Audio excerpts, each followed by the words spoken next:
लेकिन जब उसे नजर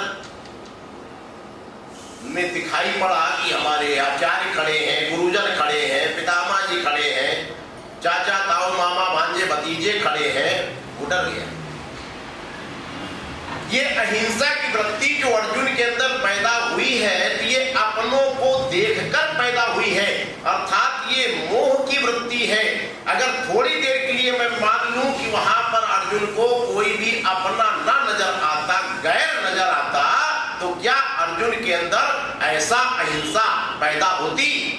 नहीं होती।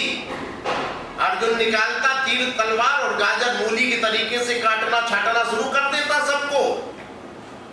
ये जो अहिंसात्मक वृत्ति आपको दिख रही है, ये मोह के कारण दिख रही है, अपनों के कारण दिख रही है। अर्जुन को अपने जब दिखाई पड़े, अपनों को नहीं मारना चाहता। अगर अपने ना होते तो भगवान कृष्ण समझ गए कि ये तो लड़ने आया है, काटने छाटने आया है, तीर तलवार लेकर के आया है, लेकिन ये मोह पैदा हो गया अपनों को देखकर। अगर यहाँ अपनों के अतिरिक्त गैर जन खड़े होते तो अर्जुन कुछ पूछता ही नहीं, वो तलवार निकालता और काटना छाटना शुरू। इसलिए भगवान कृष्ण समझ गए कि इसके अंदर हिंसा भरी हुई है। इसकी हिंसा की वृत्ति को कर्म के द्वारा ही निकालो। अगर मैं ज्ञान का मार्ग से बता दूंगा कि तुम चले जाओ, भाग जाओ, सन्यासी बन जाओ, ये बड़ा खतरनाक सन्यासी होगा, ये समाज का अहित करेगा। इसलिए भगवान कृष्ण ने अर्जुन के सामने कर्म की व्याख्या रखी। भगवान कृष्ण ने जब ऐसे शब्द कहे तो अर्जुन पर आश्चर्य पड़ गया, वो समझ नहीं पाया। वो अलग विषय है। भगवान ने साधारण रूप से एक ही बार निष्पाप अर्जुन कहकर अपनी बात को आगे बढ़ा दी। वो बार बार इस शब्द को रिपीट नहीं करते। वो कहते लोके अस्मिन् दुविधा निष्ठा, दो प्रकार की निष्ठा है, दो प्रकार के मार्ग पुरातन काल से लोगों ने रखा है सामने। वो दोनों मार्ग हम तुम्हारे सामने रखते हैं। जब अर्जुन ने कहा तदेकं वद निश्चित्य येन श्रेयो अहमाप्नुयाम, यानी मेरे लिए जो श्रेयस्कर है, जो मेरे लिए हितकर है, ऐसा निश्चित एक मार्ग आप हमें बता दो प्रभु, मैं उसको पकड़ लूं। भगवान कृष्ण कहने लगे दो मार्ग यहां है, अब निर्णय ले लो। ज्ञान योगेन सांख्यानाम, कर्म योगेन योगिनाम। एक मार्ग है सांख्य का और दूसरा मार्ग है योग का। अर्थात एक मार्ग है ज्ञान का और दूसरा मार्ग है कर्म का। ये मार्ग दोनों तुम्हें ले जाए, लेकिन ये दोनों मार्ग विरोधी हैं दिखने में, एक दूसरे के बिल्कुल एंटी है। जाएंगे दोनों अपने परम लक्ष्य तक।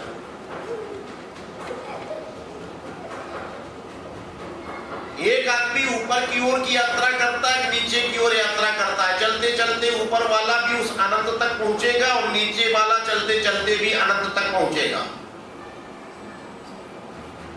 जहां उसकी सीमाएं समाप्त हो जाएंगी। एक संख्याओं के ऊपर की ओर भागता है, 1, 20, 10, 50, 100, 200, 1000, लाख, करोड़, 10 करोड़, अरब, 10 अरब, नील, 10 नील, पदम, पदम, महाशंख। उसके बाद संख्याएं समाप्त, वो अनंत तक पहुंच गया। दूसरी ओर एक व्यक्ति नीचे की ओर यात्रा करता है, वो संख्याओं के नीचे की ओर जा रहा है, 10, 9, 8, 7, 6, 5, 4, 3, 2, 1, फिर माइनस पर चला गया।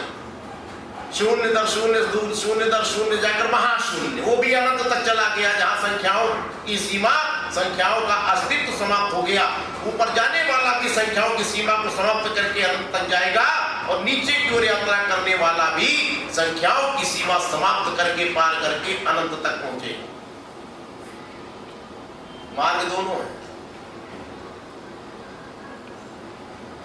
मैंने ज्ञान और कर्म दोनों की परिभाषा आपके सामने रखी। ज्ञान की दृष्टि में अज्ञान की परिभाषा अंधकार होती है। ज्ञान की दृष्टि में अज्ञान की परिभाषा विस्मृति होती है। ज्ञान कहता है अज्ञान एक अंधकार है, उसे दूर करने का उपाय दीपक कर दो, प्रकाश कर दो, अंधकार दूर हो गया। ज्ञान से पूछा जाता है कि अज्ञान क्या है, तो ज्ञान कहता है अज्ञान एक विस्मृति है, तुम अपने स्वरूप को भूल चुके हो, यही अज्ञान है। कैसे दूर होगा? तुम अपना चिंतन करो, अपना स्मरण करो, अहम ब्रह्मास्मि, अहम ब्रह्मास्मि, अज्ञान दूर हो गया।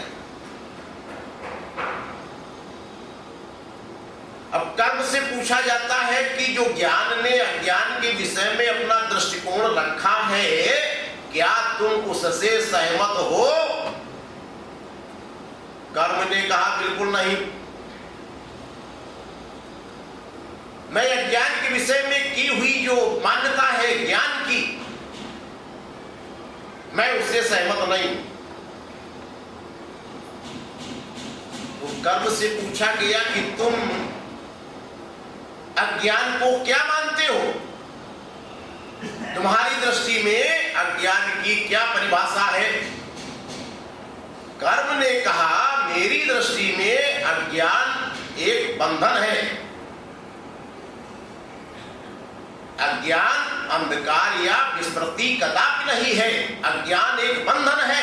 कर्म उदाहरण देता है कि कोई व्यक्ति लोहे की जंजीरों में जकड़ा हुआ है, बंधा हुआ है, उस लोहे की जंजीरों से बंधे हुए व्यक्ति के समक्ष हम दीपक जलावे, प्रकाश उत्पन्न करें, तो क्या वो जंजीरों से मुक्त हो जाएगा? नहीं होगा। ज्ञान कहता है हो जाएगा दीपक जलाने से। ज्ञान कहता है अज्ञान विस्मृति है, तुम अपने स्वरूप को भूल गए हो, आंख बंद करके बस चिंतन करो अहम ब्रह्मास्मि। कर्म कहता है नहीं, अज्ञान एक बंधन है। एक आदमी लोहे की जंजीरों से जकड़ा हुआ है और मैं उससे कहूं कि तुम अपनी आंख बंद करके सोचो, चिंतन करो, अहम मुक्तो अस्मि, अहम मुक्तो अस्मि, मैं मुक्त हूं, मैं स्वतंत्र हूं, मैं खुला हुआ हूं, मैं आजाद हो गया हूं। ऐसा सोचने मात्र से लोहे की जंजीरों से जकड़ा हुआ व्यक्ति क्या छूट जाएगा? नहीं। कैसे छूटेगा भाई? अरे वो तो जंजीर काटनी पड़ेगी ना, कर्म करना पड़ेगा। ज्ञान की मान्यताएं और कर्म की मान्यताएं दोनों भिन्न भिन्न है, बिल्कुल अलग। आप एक दूसरे के एंटी कह सकते हैं, बिल्कुल विरोधी कह सकते हैं। जैसा कि मैंने कल उदाहरण दिया, ठीक उसी प्रकार विरोधी है जैसे एक आधे भरे हुए गिलास को दो आदमी देख करके आते हैं। एक व्यक्ति कहता है गिलास आधा भरा हुआ है और दूसरा व्यक्ति कहता है